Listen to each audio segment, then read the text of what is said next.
আচ্ছা, আমরা যে জাহাজের ক্ষেত্রে কাজ করি আপনাদের একটা নমুনা দেখাই। এর থেকে বড় বড় জাহাজ আমরা তৈরি করি।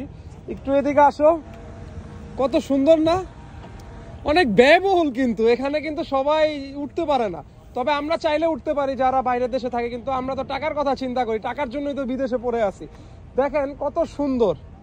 এটা নির্ভর করে প্যাকেজ সিস্টেম, 7 দিনের হয়, 2 সপ্তাহ হয়, 10 দিনের হয়। আমার জানা মতে 800 ইউরো, 1000 ইউরো, 600 ইউরো প্যাকেজ সিস্টেমে উঠতে হয়। আর এটা তো জানেন যে ভিআইপি কেবিন থেকে শুরু করে একবার লো কোয়ালিটির কেবিন, সব ধরনের এখানে কেবিন আছে। এসব জাহাজে মূলত মনে হয়, আমি যতটুকু শুনছি, 7,000 কি 8,000 মানুষ উঠতে পারে, আমি যতটুকু জানি। দেখুন না, ভালো লাগতেছে না? অনেক সুন্দর, অনেক সুন্দর। পিছনের মানুষজন কিন্তু আমাদের হাই দিতেছে, হাই দিতেছে পিছনের মানুষজন। ওয়াও, আমরা এখন যে জাহাজে কাজ করতেছি সেটা হলো এমএসসি জাহাজ। আপনার এটা আমরা যে জাহাজটা তৈরি করতেছি বর্তমানে, এটার থেকেও এটা মনে হয় ছোট জাহাজটা আরো, না? আমরা যে জাহাজটা বানাইতেছি এটার থেকেও বড় আরো। পিছে আরেকটা জাহাজ আছে, সেটা এখনো আছে, এখান থেকে ছাড়ে নাই। ওইটা মনে এমএসসি জাহাজ। হ্যাঁ, ওই যে দেখেন, ওই যে আমাদের সবাই টাটা দিতেছে। এটা হলো ইন্টারন্যাশনাল জাহাজ, ঠিক আছে? এটা বিভিন্ন ফ্রান্স বলেন, রোমানিয়ান বলেন, জার্মান বলেন, বিভিন্ন দেশ থেকে এখানে আসে।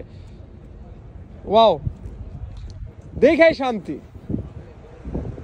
সবাই টাটা দিতেছে, সবাই। ওয়াও,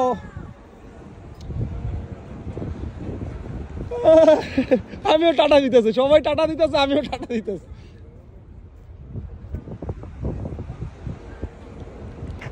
দেখেই শান্তি, আর কি বলবো।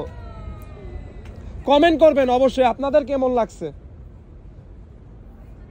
ইস, বাংলাদেশে যদি এত বড় বড় জাহাজ তৈরি হতো তাহলে বাংলাদেশে যা কাজ করতাম, ইতালি তার পয়সা থাকতাম না, যদি বেতন ওই রকম পাওয়া যেত ইতালির মতো।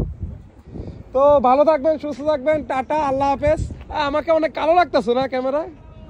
হ্যাঁ অবশ্যই। তো এই যে দেখুন, এই যে এদিকে একটু ঘুরাও, মানে উপরে গেলে 2000 টাকা নিচে নাই, 2000 ইউরো নিচে নাই। তো ভালো থাকবেন, সুস্থ থাকবেন, tata tata, bye bye, bye bye, আল্লাহ হাফেজ।